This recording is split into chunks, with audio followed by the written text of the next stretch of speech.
Hello दोस्तों, कैसे हैं आप सब। उम्मीद करता हूँ आप सब अच्छे होंगे। शुरू करते इसी के साथ आज एक और सच्ची भूतिया घटना और कहानी को। इससे पहले अगर आप इस कहानी का आनंद लेना चाहते हैं तो इसे अंत तक जरूर देखें बिना स्किप कर। इस कहानी का नाम है कैरी रियल हॉरर स्टोरी, डरावना सपना। एक डरावने सपने की ये कहानी क्या होता है जब एक व्यक्ति एक ही सपना बार बार देखे। जानिए इस डरावने सपने का राज और कैसे ये सपना बनता, उसका काल और उसकी मौत का कारण। कहानी की शुरुआत होती है एक रेस्टोरेंट से, जहां हम देखते हैं कि जिसमें में हर जगह उथल पुथल मची है। बर्तन नीचे गिरे हुए हैं, हर जगह खून के छींटे हैं। तभी एक महिला आती है तो हैप, जिसका चेहरा साफ नहीं दिख रहा था। वो चाकू अपने हाथ में लेती है और धीरे धीरे अपने पैर काटने लगती है और उसके बाद अपने शरीर के छोटे छोटे हिस्सों को भी, जैसे ही अपने गर्दन को काटने वाली होती है। तभी एक व्यक्ति जिसका नाम रोहित है वो कहता है नहीं, वह अपनी नींद से उठा। ये उसका एक सपना था। वह पूरी तरह से परेशान हो जाता है कि एक अजीब सपना था, मगर वो ज्यादा नहीं सोचता और जिस रेस्टोरेंट में शेफ है वह वहां जाता है। अपने सपने के बारे में अपने कुछ दोस्तों को बताता है। दोस्त, लगता है तूने ज्यादा नशा कर लिया कल रात को। रोहित, हाँ, शायद थोड़ा ज्यादा हो गया। सही कह रहा है तू। रोहित एक रेस्टोरेंट में काफी बड़ा शेफ है। उसके हाथ का खाना खाने के लिए दूर दूर से लोग आते हैं। उसने बहुत मेहनत की। उसने एक छोटे से रेस्टोरेंट से बड़े रेस्टोरेंट बनाया था। बाकी लोग जलते थे रोहित की सफलता से। अब रोहित अपना काम करके अपने घर जाता है और खाना खाने के बाद सो जाता है। एक उथल पुथल रेस्टोरेंट, खून के छींटे, वे महिला फिर अपने शरीर के अंग काटने लगती है। रोहित फिर कहता है नहीं। वो उठा देखा रात के 2 बज रहे थे। फिर सोचने लगा ये सपने के बारे में क्या हो रहा है। मेरे साथ में कल भी नहीं सोया और आज भी नहीं, पता नहीं क्या हो रहा है। चलो आज इतनी जल्दी नींद खुल ही गई है तो कहीं घूम लिया जाए। वह अपनी गाड़ी से बाहर कहीं घूमने चला जाता है।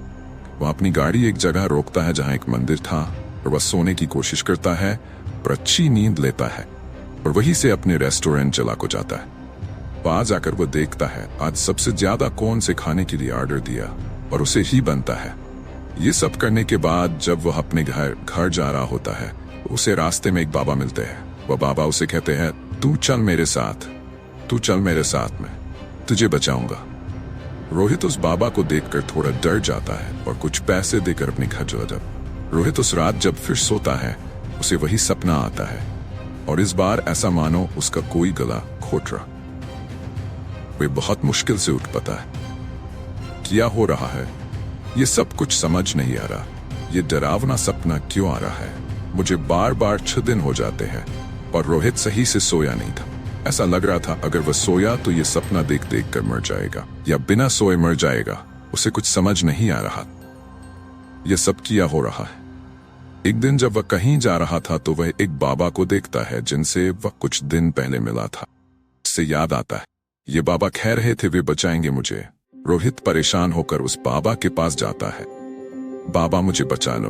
अब मुझे पता था तू मेरे पास जरूर आएगा जब बिना सोए हो जाएगा तेरा बेहाल। रोहित, मैं क्या करूं बाबा, मुझे बचा लो। चल मेरे आश्रम। रोहित और बाबा के आश्रम जाते हैं और कहते हैं बता मुझे अपने सपने के बारे में। रोहित, बाबा, मैं जब भी सोता हूँ मुझे एक डरावना सपना आता है। इस भूतिया सपने से मैं परेशान हो गया हूँ। मेरे सपने में एक रेस्टोरेंट आता है जहां हर जगह उथल पुथल मची है, हर जगह खून के छींटे हैं और एक महिला आती धीरे धीरे अपने शरीर के अंग जैसे पैर, हाथ, कान काटने लगती, ये तक अपना गर्दन भी।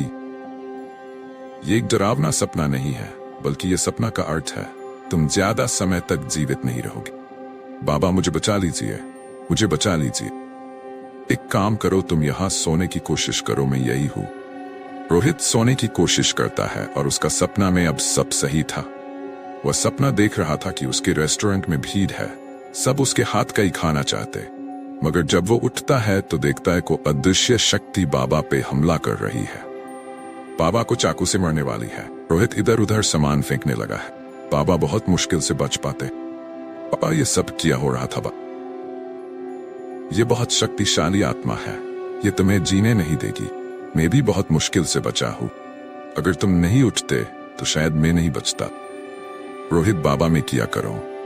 मुझे बताए। बाबा कहते हमें मेरे गुरुजी के पास जाना चाहिए, अब वही कुछ कर सकते हैं। रोहित मैं चलूंगा, मुझे कोई दिक्कत नहीं है।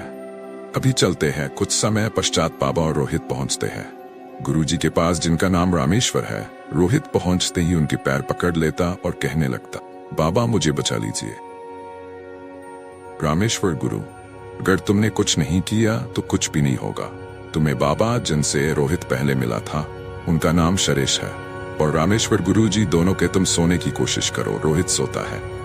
रामेश्वर गुरु और बाबा शरेश दोनों कोई विधि करते हैं। वह आत्मा आती है और कहती, आप दोनों मेरे बीच में ना आए, मैं इसे मार के ही मेरा बदला लूंगी।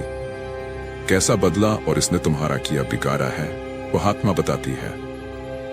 6 साल पहले की बात है। मैं और मेरा परिवार बहुत खुश थे। मैं और मेरा पति और हमारे फिरोदातास और शिंटू, हम सभी ने तय किया आज के दिन बाहर खाने जाते हैं इस शाम को, मगर हमें क्या पता था ये हमारी आखिरी शाम थी।